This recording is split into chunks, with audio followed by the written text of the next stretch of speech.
뭐 40살이 돼서 이제 모아둔 돈으로 나만의 일을 하겠다. 뭐 이런 게 되게 저는 되게 괜찮다고 생각해요. 왜냐면 애초에 돈이라는 거는 수단이고 그래서 내가 원하는 걸 할 수 있을 정도의 그런 뒷받침이 돼준다면 그것도 살아가는 방법 중에 하나라고 생각해요. 자기 선택.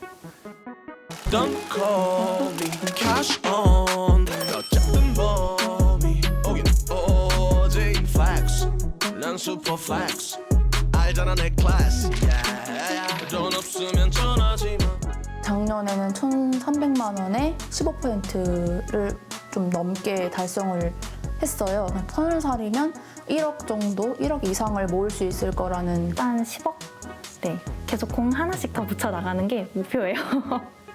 이제 현금으로는 한 300 정도 나오게. 일하지 않아도 들어올 수 있는 게 그게 주식 배당일 수도 있고 부동산일 수도 있고 사업일 수도 있고 일을 하지 않기 위해서 어떤 그런 경제적 자유를 꿈꾼다기보다는 하고 싶은 일을 하기 위해서 그거를 꿈꾼다고 봐야 되는 게 맞다고 보거든요. 저는 한 5억 이상이면 경제적 자유 얻었다 생각해요. 남들이 짜장면 먹을 때 전부 꽃배기에다가 탕수육을 또 추가하거나 또 옷을 살 때 옷택을 보고 아 이거 좀 비싸네? 이런 생각 안 하고 살 수 있는 그런 자유를 얻고 싶어요. 자유죠. 시간 이꼴 자유 이꼴 돈이라고 보거든요. 돈이란 존엄이요. 인간답게 살 수 있는 최소한의 존엄을 지킬 수 있는 수단.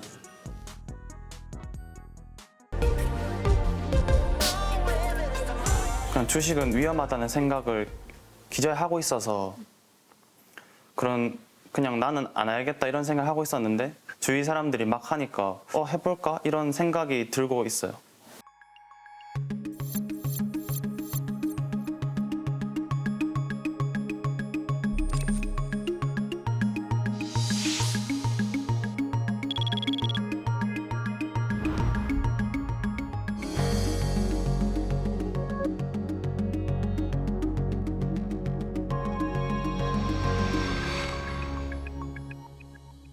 안녕하세요. 자평탈출입니다. 오늘은 저의 자평 원룸 랜선 집들이를 해보려고 합니다. 제가 사는 곳이 4평도 안 되는 원룸이지만 전세가가 1억이거든요. 방이 좁다 보니까 일부러 이렇게 큰 거울을 한번 사봤어요. 거울로 인해서 확실히 방이 넓어 보이는 효과가 있더라고요. 32의 나이에 이 좁은 4평짜리 전세방에 살고 있는 이유에 대해서 말씀드리려고 합니다. 저는 경기외고를 졸업해서 성균관대학교 글로벌 경영학과에 재학을 했고 졸업하고 바로 라는 외국계 회사에서 4년 정도 근무를 했어요. 제가 입사했을 때는 850대 1 정도 됐습니다. 지금은 공기업에서 재직 중에 있습니다. 어떻게 해서든 서울에 내 집을 마련하는 게 꿈인 거죠. 서울에 20평대 초반, 10평대 후반대 아파트로 해서 그러면 5억은 최소한 될 텐데 이거를 제가 살 수 있을까라는 생각이 걱정이 많이 드는 거죠.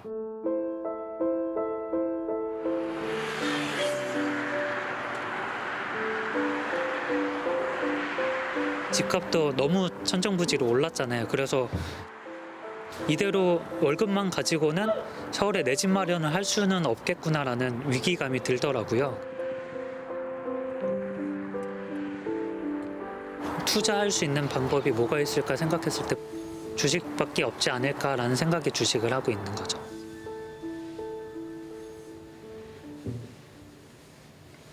이게 제가 관심 종목 등록해 놓은 건데 이렇게 쭉 여러 종목들 관심 있는 것들 등록을 해놔서 제가 가지고 있는 현금 자산은 거의 다 주식에 넣었다고 하면 되죠. 그러니까 1년에 최소한 10% 이상은 모아야 된다라는 계산이 나오더라고요. 그 꿈이 그냥 평범하게 사는 거였거든요. 지금은 남들처럼 그냥 평범하게 살다가는 그냥 평범하게 힘든 거구나라는 생각 때문에 주식이 기회라는 거죠. 그러니까 이만한 투자처는 없다라는 생각인 거고요. 저는 컴퓨터 학부를 다니는데요. 보통 이제 졸업을 하면 못해도 한 300은 받는다고 하더라고 월급으로. 한 30대 중반쯤? 그리고 한 못해도 마흔이 되기 전에는 목표가 집을 한번 마련해 보고 싶어요. 근데 그러면은 한 5억 정도 최소 있어야 되지 않을까 생각을 해요. 1,200만 원을 10년 모으면은 1억 2천이잖아요. 그러면은 맞죠? 아니, 그러니까 제 계산이 맞죠? 10년 모으면은 1억 2천인데 5억이 되려면 한 40년은 있어야 되네요. 40년 넘어야 되네요. 최소. 70살이 돼야 제 집을 마련한 그렇게 되죠. 계산을 한 번도 해본 적이 없어요. 근데 되게 좀 제 계산이 맞나 계속 생각을 하는데 맞는 것 같거든요. 근데 70살에 집을 5억짜리 집을 할 수 있다 하면 좀 충격적인데.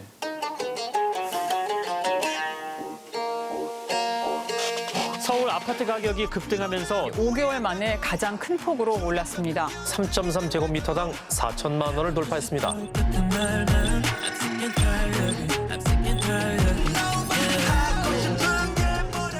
요즘 그냥 금수저 얘기를 많이 하잖아요. 그때 누구는 뭐 집 한 채 가지고 있고 누구는 아무것도 없이 나오고 그냥 노동으로 해서 버는 소득만으로는 걔네를 따라갈 수도 없고 넘을 수도 없어요. 걔 근처에도 못 가요. 그냥 제 모든 친구들 이야기예요. 나는 진짜 집 못 살 것 같다 이런 이야기를 하거든요. 부동산도 구하기 힘들고 가면 갈수록 솔직히 아무런 미래밖에 안 보이기 때문에 그래서 저는 좀 이제 약간 이민이라든가 귀화 뭐 아니면 뭐 영주권 이쪽으로 좀 더 생각을 하고 있는 것 같아요. 제가 돈을 모으는 속도보다 부동산 집값이 오르는 속도가 훨씬 빠른 거예요. 이 자산 인플레를 따라가려면 덧셈으로는 안 된다. 곱셈이다. 주식 투자를 자산 증식용으로 마련하되 최종 목표는 부동산에 있죠. 주식은 저에게는 희망이다.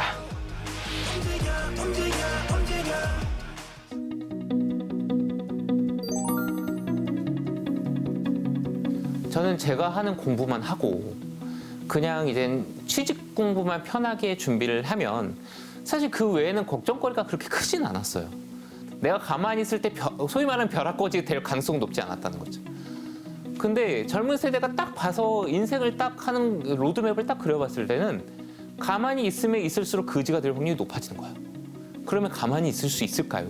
이들이 뭔가 돈에 대해서 갑자기 수전노가 돼서 이런 거 절대 아닙니다.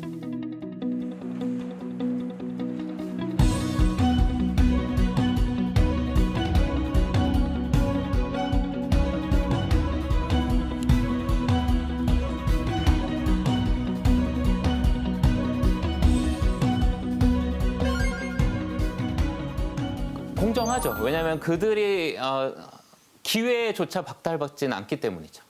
돈이 많든 적든 모두가 할 수 있는 시장이고요. 내가 공부한 만큼 얻어갈 수 있다. 근데 그럼 제가 공부하면 되는 것이죠. 이렇게 생각하는 친구들이 굉장히 많아졌다는 걸 느끼고요.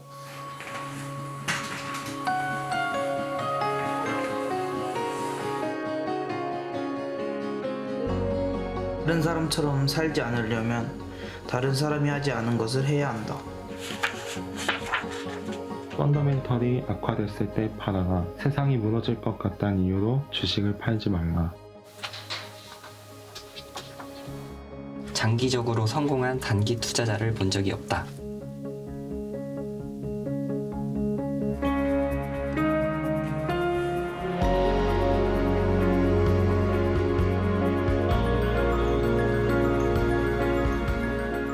지금은 서민이죠. 저는 그래도 중상층에는 저는 완전 이렇게 바닥이죠. 서민. 당연히 상류로 가고 싶죠. 전 밑바닥에 있는 것 같아요. 하늘 위까지 아니어도 옥상까지는 가고 싶어요.